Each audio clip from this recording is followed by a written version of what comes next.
Hello and welcome everybody. Today I'm going to talk about this book. It's called The Inheritance of Orquídea Divina by Zoraida Cordova. And it's a book that came out in 2021. I think it's been doing really well. You can find it and stuff about it on the internet. It's been, I would say, a raving success. And for those of you who are really into genre information, this is magical realism.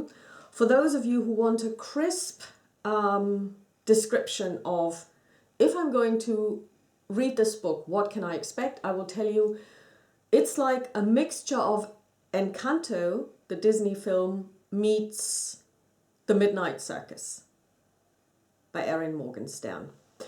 The story is told in a non-linear fashion, so you basically have different storylines. You have the story of Orquídea Divina and of her family. Sometimes they intertwine, sometimes the story leaps back to Orquídea when she was a young girl. So I'm just going to give you a brief, well, not so brief, probably summary of what the book is about. And of course, there's going to be spoilers from here on out, but too long did not watch. I would recommend this book if you like things like Encanto, if you like The Midnight Circus, if you like The Starless Sea. It is definitely a magical realism book, and in the tradition of Latin American magical realism. So basically it means it combines realistic storytelling and a realistic setting. So this is set in a place called Four Rivers, but also there's a little bit of New York City, there's a little bit of Ecuador in there. But it basically has a very strong magical touch. You definitely have to suspend your disbelief, and it really is up to each individual if they are happy to do this. So basically, it's the story of Orquídea Divina, also known as Orquídea Montoya, who was born in Ecuador, and I would say probably in the 50s. I don't think the date is actually ever mentioned. And she's born out of wedlock, and her mother's family basically oust their daughter and by extension their granddaughter. And the two of them have to live alone by the river in a city. And essentially, after a while, Orquídea gets older. She starts fishing. She starts living in and by the river. And one day there's a terrible drought starts and people cannot fish. So she makes a pact with a river monster, which is basically kind of like a mixture between human and crocodile salamander kind of thing that lives there. And basically he says, okay, well, I will help you. But the only thing that, what are humans to me? And she says, well, you know, I'm a human and I've always been good to you. And he says, okay, I will help you, but you always have to give me half of your fishing or whatever your net catches. And she sticks to it, and basically the river monster relents and people live better, not happily ever after, but better. And one day a man comes by. He's a civil engineer, like mixed heritage, Ecuadorian and German, very interesting, and very light-skinned for that matter.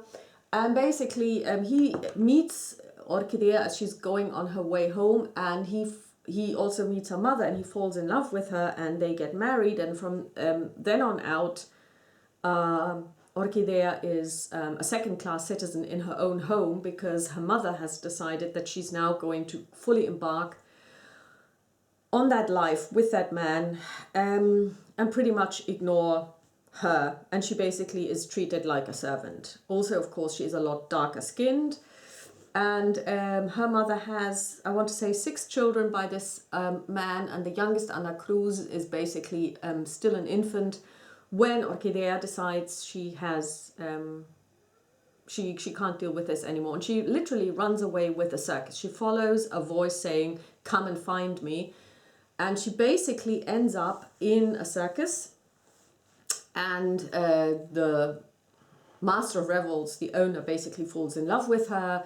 He asks her to marry him. She does, but it turns out that he's a unfaithful bastard and a really terrible person in terms of that he can't be faithful. And, you know, she feels like, well, her mother didn't treat her well, her stepfather didn't really treat her well, she didn't have a family, and now she's marrying this guy, and now she doesn't have a family either, so she's full of resentment, which I totally get.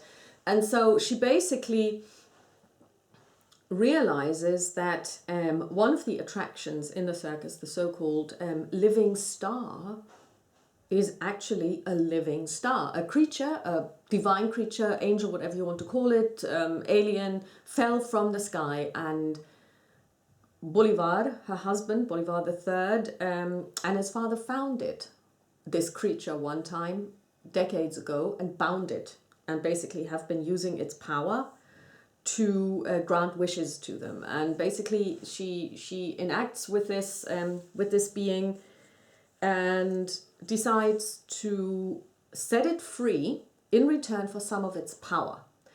And it does happen. One day she's completely annoyed with her husband once more, and she also has a run-in with her mother, who comes to see her in the circus and perform, and she's already a mother herself by that time. She's got an infant son called Pedrito, and she she sets this creature free, takes its power, but a lot of it, and leaves it behind because the creature faints because she's taken too much power, and she runs away. The circus burns down, her son dies. She thinks that, well, her son doesn't really die, he gets calcified, so she now has a moonstone baby.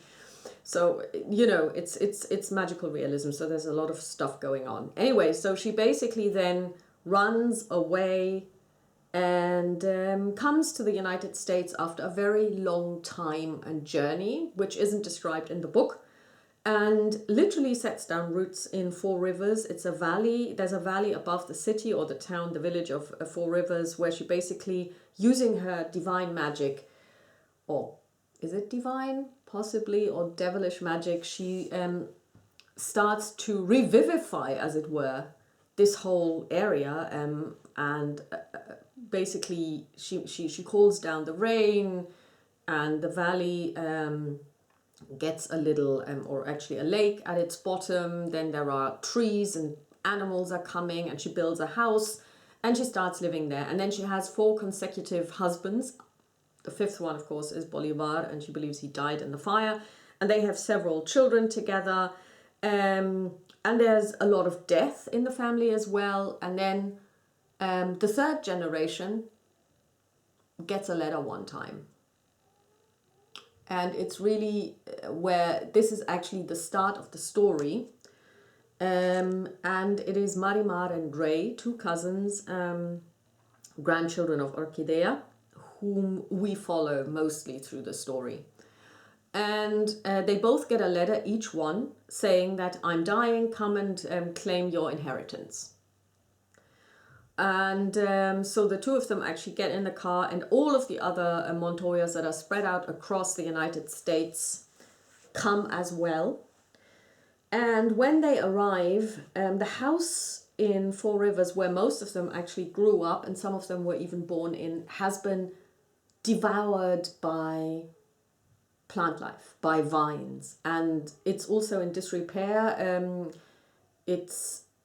It hasn't been maintained well. The garden that they would have used to feed themselves, you know, to grow their plants and everything, is in complete disrepair and hasn't been kept at all.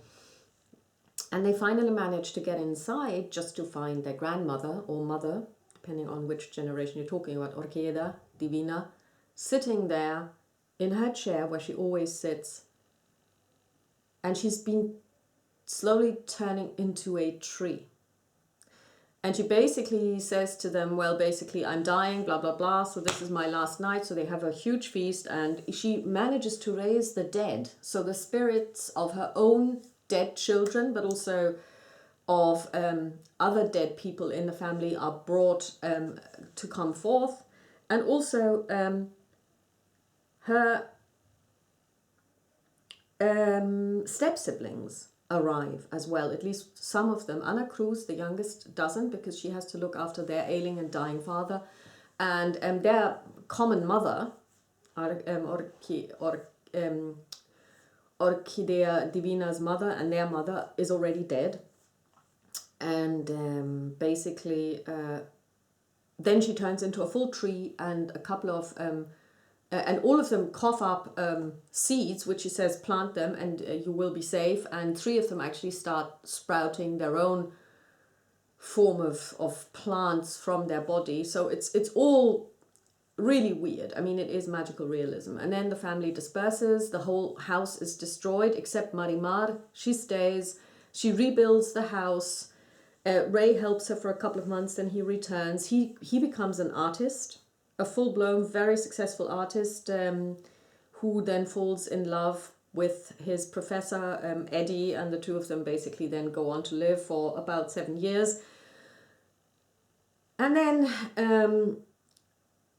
lots of stuff goes down, because suddenly some of them are beginning to be followed by some man that they don't know, that they only ever see in the shadow. And then within the span of 24 hours, several of the Montoyas die. They're killed under weird circumstances, run over by buses, things like that.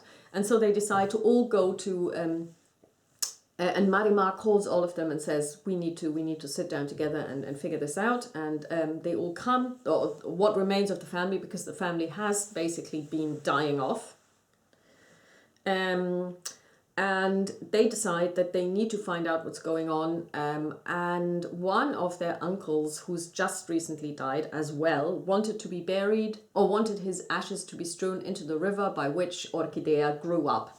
So they basically fly to Ecuador, meet Ana Cruz, who's still alive and lives there, and they embark on this journey to find out more about Orquídea Divina, and they find out that she was in the circus, and they basically raise their great-grandmother, namely Orquídea's mother, from the dead, and she gives them some information, and basically also tells them that it's her biggest regret that she didn't really see eye to eye with her daughter, that she basically that her daughter ran away, and she believes that she pushed her away, which is true, of course.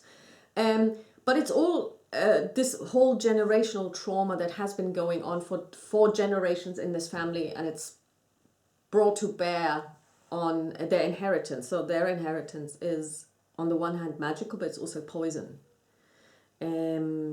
And it's also silence, and it's also people not talking, because obviously Orquídea, as it turns out, and they find this out, has struck a bargain with this star, this fallen star, this star person, but she's not allowed to talk about it. And of course, lots of things happen, and we all know this, without magical realism kicking in, that when you stop talking, when you stop communicating, things will go wrong. And that's what we see here. And basically then there's a big showdown.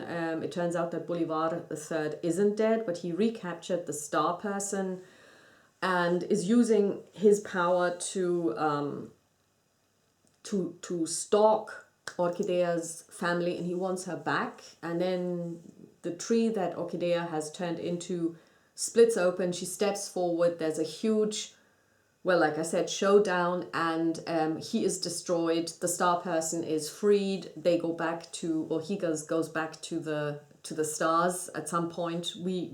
At least that's what I assume. It's never said, but I think he doesn't stay on Earth. And that's the end of the story. And as you can tell by my retelling, it's a story that's really difficult to retell. So why did I enjoy this book? Well, first of all, I really like this idea of family stories.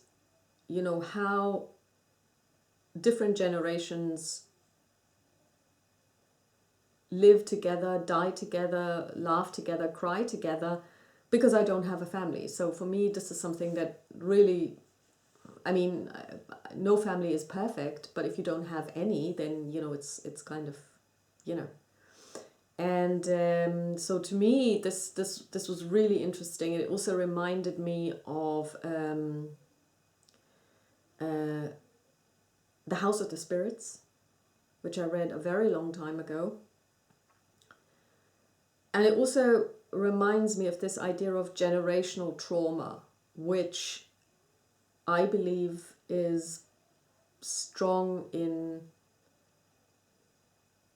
probably every single family I've ever had a chance to look at. It's there, and I can see it spread from grandparents to grandchildren, and how they also suffer, and how this whole generational trauma seems to be omnipresent, and how different families cope with it, or how different people cope with it, and how you actually manage to survive this, you know. And so I think that, of course, this is not a story about immigration, by the way. This is not a story about how difficult it was for somebody from Latin America to immigrate into the United States, or to, you know, because she is so magical, Orquídea Divina just basically gets all of the paperwork done. She doesn't really have to worry about it. So this is not anything to do with problems that Latin American immigrants in the United States might face. And I think it's also in that way not a political book at all. It's a historical book in terms of it tells the history of this one family, but again, it doesn't really touch upon any upheavals that might have been going on in Ecuador. So this isn't in there at all. But it shows, if you like, the whole world in the cosmos that is this one family. And I think this is very intriguing. I really like that it's very fast paced. It's not this sprawling story like the Buddenbrooks that goes on forever, where you're like, well, after possibly page 400, it finally gets interesting. And then you have interesting stuff happening for 100 pages, and then another 400 pages of utter boredom. And I think it's, in its pacing, exquisite. I wouldn't say that there is a single page that you don't need. But I also would say that there is nothing that I miss. You know, sometimes you kind of wonder, would it have been more interesting if there had been more for Marimar, or more for Orquídea's younger self, and so on. And you kind of go, no. When all is said and done, and the whole story is tied not into a knot at the end, because the end is simply left open. It does have an ending, and the characters are left at a certain point. But you know that this isn't the end of these characters. You can imagine that they are going to do lots of things going forward. And it's left to your own imagination. And I really like that. And it's also nice to think that kind of like there is magic. And I would like to point out that it does not end with, oh, the true magic that holds everything together is love.